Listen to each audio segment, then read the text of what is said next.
Bueno, para terminar este primer episodio de la tercera temporada, en el cual las pibas la rompieron, tenemos el gustazo, para mí un orgullo de presentar a una compañera, abogada, docente, madre también, que atraviesa todos los temas que nosotros tratamos en esta invitación al encuentro que es Civilización y Barbarie.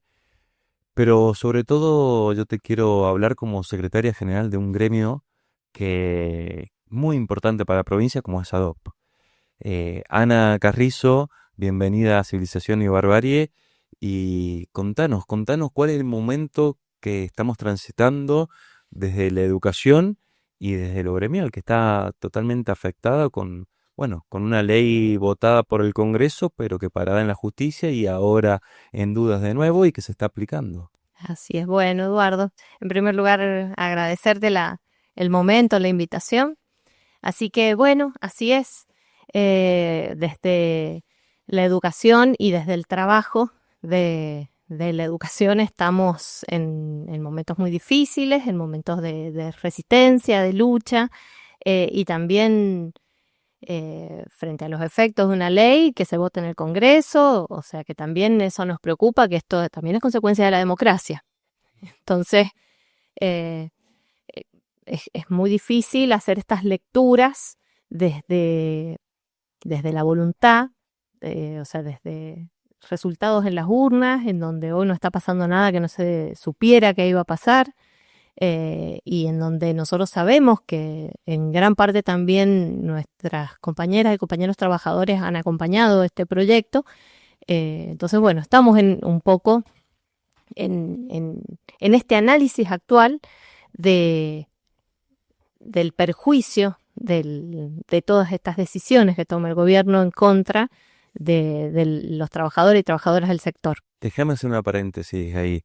¿Vos sentís que esos compañeros que acompañaron en algún momento a Javier Milei o que lo votaron para que sea presidente, hoy están arrepentidos, hoy ven otra situación?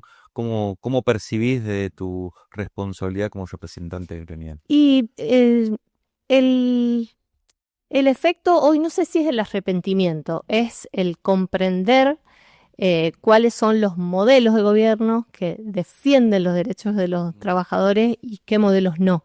Entonces, a veces esto, hasta que no te llega el daño directo a tu metro cuadrado, trátese de tu actividad, de tu oficio, es donde, ahí es donde estamos entendiendo los efectos, o sea, que no es solo votar, sino también es elegir un modelo de país. Eh, Así que estamos con, por ejemplo, el tema este de la reforma laboral, del que vos, a nosotros, a la docencia de gestión privada, nos pega directo, porque nosotros impartimos enseñanza oficial, pero nuestra relación laboral es privada. Claro. A nosotros nos contrata y nos despide el dueño de la escuela, eh, del instituto, de la academia. Sí. Entonces, todas la reforma laboral excluye el empleo público, pero nosotros tenemos relación privada de dependencia, entonces el docente de una escuela hoy se nos aplica este nuevo periodo de prueba que se ha aprobado en la ley, las formas de indemnización también se nos aplican, por algunas cuestiones legales el tema de las no se nos aplicaría, por ejemplo, el tema de las vacaciones fraccionadas, porque en algunas cuestiones a la docencia de gestión privada se nos aplican, por ejemplo, el régimen de licencias por el principio de equiparación, el régimen de licencias de la docencia estatal, el régimen de vacaciones de la docencia estatal. Entonces, legislativamente tenemos ahí un mix que regula nuestras relaciones laborales, Claro. pero la contratación y el despido es privada. Entonces, bueno, nos pega de lleno. Hoy nosotros tener un periodo de prueba de 8 meses o de 9, comprende prácticamente un ciclo lectivo. O sea que vos a una docente la podés ¿Tenés todo un año en periodo de trabajando? prueba. Claro. Entonces, el tema de la posibilidad de modificar nuestras condiciones de trabajo, lo que antes le llamábamos, o sea, le denominamos el ius variandi, en la docencia, por ejemplo, es muy común el tema de, por ejemplo, un docente de secundario que tiene una carga horaria con horarios distribuidos en esta escuela, trabajo los lunes y martes en tal horario y tal horario, de acá me voy a la otra escuela. Bueno, siempre cuando todos los años se vuelve a armar el calendario escolar, envíen las modificaciones a los docentes en los horarios, en donde antes nosotros invocábamos un artículo de la ley que hoy ya no existe, que es el no podés modificar mis condiciones de trabajo sin mi consentimiento. Entonces ahora sí se va a poder hacer. Entonces, bueno, impacta de lleno en nuestras condiciones diarias de trabajo. El tema del banco de horas. A nosotros, si bien a la docencia no se le pagan horas extras, pero la forma de compensación, por ejemplo, en la docencia es muy común el acto escolar, en las escuelas privadas el retiro espiritual, las jornadas, la procesión el fin de semana. Entonces, legislativamente eso está previsto que se compensa con días laborales siguientes, días hábiles laborales. Ahora eso va a poder ir a un banco de horas. O sea que hoy un docente que estuvo todo el fin de semana de campamento, el lunes va a tener que volver a trabajar. ¿Cómo hacer una madre como vos, que sos docente y que además sos madre, que tenés otra profesión, como es la abogacía, para ejercer? O sea, ¿es posible, digamos, capacitarse, además de estar enfrente de un aula con estas condiciones laborales? Y bueno, nosotros siempre hablamos del trabajo de las mujeres, ¿no? En esta doble jornada laboral, y si además tenés militancia de algún tipo, hablamos de la triple jornada, ¿no? Claro. La laboral, la jornada de cuidado Sí, y la... tenemos un martes a las menos cuarto acá. No, pero estas cosas uno la militancia la hace con gusto, aun cuando se comprenda dentro de la tercera jornada. Pero es así. Hoy una trabajadora, la docencia en general, las mujeres, trabajan doble turno, o sea, tienen 2 cargos. Si son docentes de secundaria, tienen el máximo de horas que es de 50. Eso significa, también depende, no es lo mismo que seas profe, por ejemplo, de geografía, que seas profe de matemáticas. Si por ahí sos docente de una materia, por ejemplo, de tecnología, que tenés 2 horas semanales, y bueno, para llegar a las 50 horas, tenés que tener un montón de escuelas y de cursos. Claro. Entonces, a eso súmale que llegás a tu casa y en general el índice, por lo menos de la docencia, la mayoría somos mujeres, también son madres, cabeza de familia. Entonces, además llegás a hacerte cargo de los traslados, de los cuidados, del alimento, de los deberes. Y bueno, y la militancia queda a las 9, 10 de la noche. Entonces, en esta situación en la cual vos planteás que también has percibido que para que un trabajador o una trabajadora perciba cuando un gobierno lo ataca directamente su derecho, le tiene que tocar el metro cuadrado, ¿no? También estás planteando una situación de bastante individualismo, que un poco también lo planteaban las compañeras recién, ¿no? O sea, Pachi lo decía, los pibes estábamos muy metidos en nuestro propio celular, en nuestra propia vida, y no logramos encontrarnos. ¿Qué estrategias están teniendo desde el gremio para lograr esto, una vida comunitaria o por lo menos un reclamo de los derechos de manera colectiva? Sí, y primero no confrontar, la cercanía. Nosotros hablamos ahora hemos hablado hasta de una pedagogía de la ternura, de la cercanía, A lo Paulo Freire. de cerquita, escuchando. Nosotros ahora tenemos más que nunca reuniones con las delegadas y los delegados de las escuelas, en donde más que nosotros reunirnos a formar o a capacitar, es a escuchar las problemáticas en cada lugar, esto de resolver los problemas que antes a lo mejor, no sé, acompañarlos en el pedido de una licencia, bueno, era un trámite más. Hoy es donde sienten presente al sindicato. Esto que... El WhatsApp, me imagino, 24 horas Exacto, al día. Es la cercanía, es volver, a lo mejor en el sindicalismo ya estábamos en una instancia de grandes proyectos y es volver a esa militancia cercana, en estar esto, desde el WhatsApp, desde hoy me pasó esto, creo que me van a despedir, a ver cómo podemos hacer, me han sancionado, cómo lo resolvemos, venite, pasame la nota, vemos cómo la contestamos, ¿viste? Desde lo cercano. Y también desde lo personal. Porque nuestras compañeras y compañeros docentes no le están pasando bien. Hoy vos, cuando vas al WhatsApp de nuestros afiliados, el que no vende productos de cosmética, vende ahí y a su vez, si vos partís de la base que ya un docente tiene una carga importantísima laboral, además estás realizando otras tareas de venta de cosas. ¿Cuánto está ganando un docente hoy, Ana? Y mira, 850.000 pesos en aproximado es el salario mínimo garantizado. ¿Es posible llegar a fin de mes con una familia?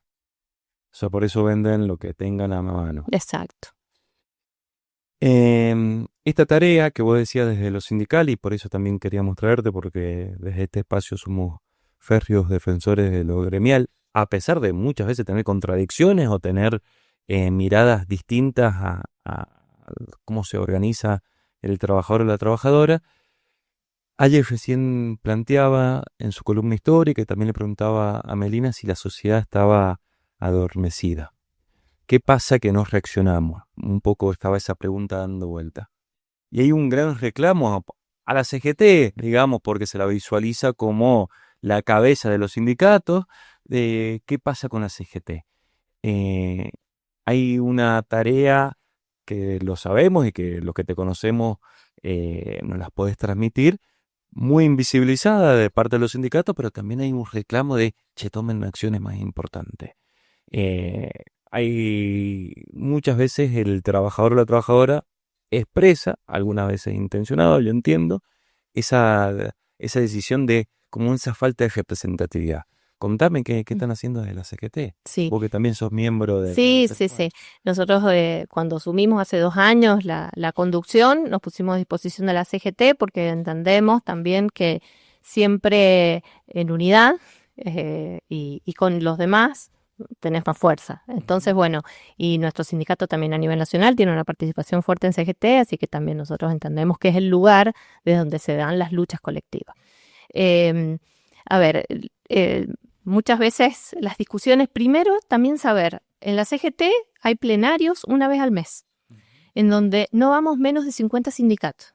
Claro. Entonces, estas son cosas que por ahí, cuando en la sociedad se habla de la CGT, se piensa en 2 o 3 dirigentes nacionales que no son nuestros mejores representantes, ni son los que mejor han hecho las cosas. Claro. Pero yo te puedo asegurar, porque soy parte de esas reuniones, en donde los secretarios y secretarias generales, si bien las secretarias somos poquitas, mujeres en la cabeza de la conducción de los sindicatos, que son compañeros trabajadores de a pie como cualquiera de nosotros, que hoy están a cargo de la conducción. Por ejemplo, esta semana el secretario general de FUESIT, que es el de Correos, nos compartía, por ejemplo, en un plenario, él no pudo llegar al plenario porque cerraban 15 sucursales del Correo Argentino, claro, y estaba con los 15 trabajadores de pedidos.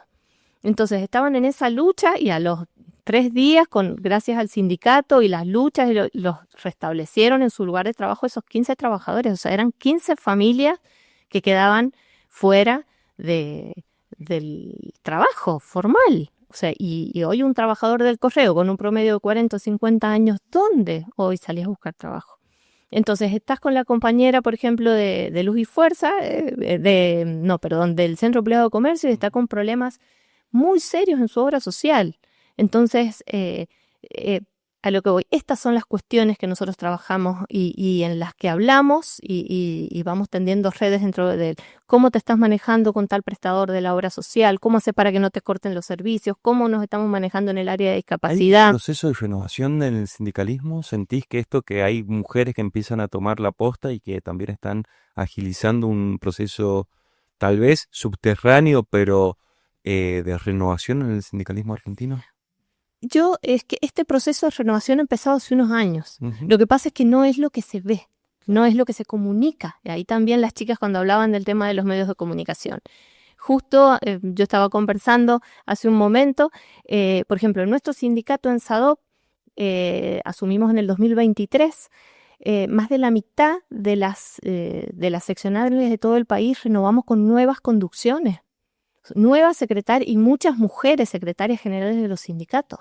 Entonces, en CGT yo veo, si bien ves los dirigentes históricos que llevan a lo mejor muchos años, hoy, por ejemplo, ha habido elecciones en AMET, que es el otro sindicato de la educación técnica, y también ha renovado y ha asumido un nuevo secretario general.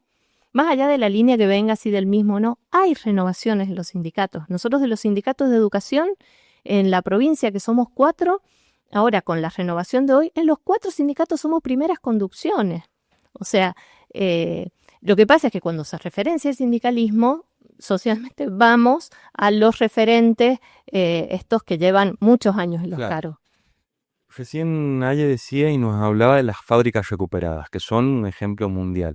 ¿Y el sindicalismo en la Argentina cómo anda? O sea, ¿sigue siendo todavía, digamos, la columna vertebral del movimiento de los trabajadores o hoy hay países que superan la organización gremial de los trabajadores y trabajadoras? Mira, el modelo sindical argentino es ejemplo en el mundo. Por la fortaleza, por la incidencia en la política, porque nuestros salarios se cierran en una paritaria, en donde el Estado interviene regulando. O sea, somos modelo. Ese modelo, hoy con la ley, esta ley de modernización también ha golpeado y ha modificado la ley de asociaciones sindicales, porque bueno, ataca. Yo creo que seguimos siendo ese lugar, sí tenemos que volver a enamorar, como se dice, a la población de que somos ese lugar de la defensa de los derechos colectivos, ¿no? O sea, que quién mejor que un par tuyo va a saber qué es lo mejor para vos, Claro. o quién mejor va a comprender y te va a poder ayudar que un compañero de la actividad. Pero bueno, Bueno, y hay un dato importante, un compañero de la actividad, ¿no? O sea, un trabajador a la par, un docente que esté representado por un docente, que sepa qué pasa en el aula, cuántas cosas se tienen que hacer en un Ministerio de Educación para cada vez que hay una licencia, para presentarse a un concurso. O sea, un trabajador a la par. exacto. Eso Pero es siempre, importante. exacto, es muy importante el que se vuelva a creer en las organizaciones sindicales. Y también, no sé si la palabra es decir despolitizar las organizaciones sindicales, sino eh, quizás ahí es donde está nuestro trabajo y es en lo que estamos haciendo, en esta cercanía que yo te decía, hablar mucho del rol primario de las organizaciones sindicales, ¿no? Que es esto de acompañar al trabajador y a su familia, porque los sindicatos, cuando hablamos de la obra social, hablamos de las obras sociales sindicales que cuidan la salud del trabajador y de su familia. Cuando hablamos de la formación profesional, es darle las herramientas para poder hacer carrera dentro de su misma actividad, es defenderlos del cuidado en la seguridad del trabajo, en lo que haces todos los días, que se cuide tu salud laboral también. Y después también los sindicatos hacemos política y después también eh, Volver un poco a la esencia del sindicalismo argentino. Tengo una pregunta, viste, que a este gobierno le gusta, sobre todo a Javier Milei, hablar de una batalla cultural. Todo lo que no piense como él o cualquier cosa es un corrupto, cuca, casta y demás adjetivos. En esta batalla cultural que se está dando en la justicia, que se está dando en la calle, pero sobre todo creo que es en el sostenimiento de los espacios que estamos dando, ¿crees que el sindicalismo argentino tiene la posibilidad de salir fortalecido? yo creo que tenemos, eh, no sé si, yo creo que debemos volver a fortalecernos. Ujú. Y eso se hace no solo con las decisiones de los dirigentes, sino con la convicción de los compañeros y compañeras de cada actividad. A veces nos critican esto que vos hablabas, el tema, por ejemplo, ¿por qué no salimos a hacer paro? ¿Por qué no hacemos otro? Cada vez que hay una convocatoria de paro nacional, nosotros tenemos nuestros plenarios en donde se debate. Actividad por actividad, los secretarios generales dicen si sus trabajadores, Si sus delegados... si tienen la posibilidad real de hacer paros. ¿Está? Entonces, a su vez, vamos a hacer un paro en donde vos sabés que a tu trabajador, en donde a lo mejor ya han echado a la mitad y tus trabajadores van a hacer paro. O sea, es muy fácil ser dirigente y decir vamos a paro. Claro. Ahora, vos tenés que cuidar el día a día de tus Cada trabajadores. puesto, no. Entonces, a nosotros nos pasa con la docencia privada. Nosotros vamos a un paro nacional docente. No es tan fácil que el docente privado le haga paro al dueño de la escuela que está todos los días en la escuela. O sea, también hay represalias, entonces, cuando los sindicatos o la CGT también toma la decisión de ir a un paro, se evalúa desde la realidad fáctica. Entonces, otras medidas. Entonces, por ahí decimos, bueno, otras medidas. Bueno, ahí te llevo un punto porque además sos docente universitaria que está viviendo una crisis tal vez sin igual, la universidad pública, con una ley que se ha votado 2 veces, pero que el gobierno ha decidido no aplicar y judicializar hasta la última instancia para no acatar el fallo. Pero siento, y te lo planteo como un militante, pero también como padre, que el paro no está siendo efectivo. que no está siendo efectivo ni para los trabajadores, para la representación de los trabajadores y del reclamo totalmente justo, ni para los alumnos, y tampoco está logrando la adhesión de la comunidad educativa y la sociedad entera de San Juan, que es quien de última defiende o sostiene la Universidad Nacional. Eh, ¿Qué medidas alternativas? ¿Cómo podemos generar un poco de audacia o de también de innovación a la hora de reclamar lo que corresponde? Y ahí, la verdad que está complejo.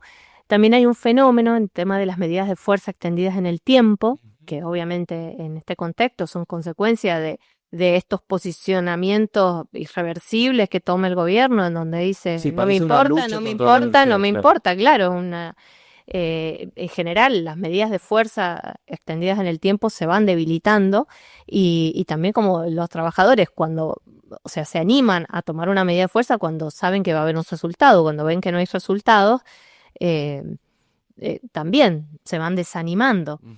Eh, yo doy clase en la carrera de abogacía y que no es una carrera en donde comúnmente los docentes hagan paro. En este año sí, yo he visto más adhesión.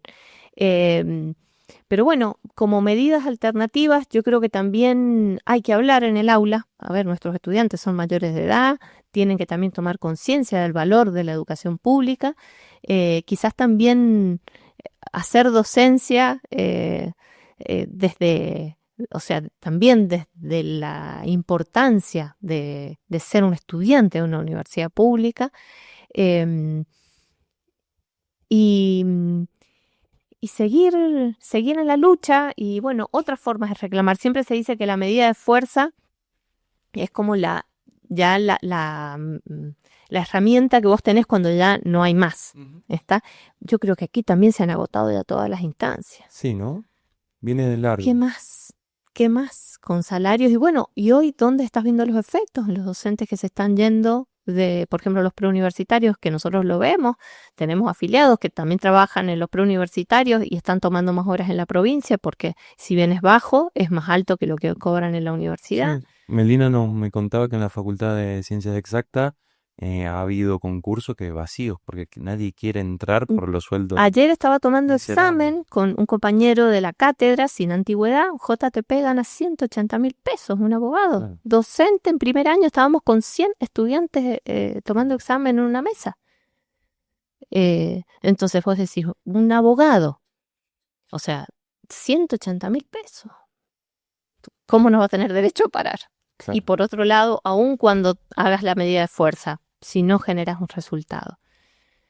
Estamos en momentos muy difíciles y eso que no tenemos una universidad o un rector que tome o decanos que estén tomando represalias y estén mandando descuento, como si pasa en la provincia.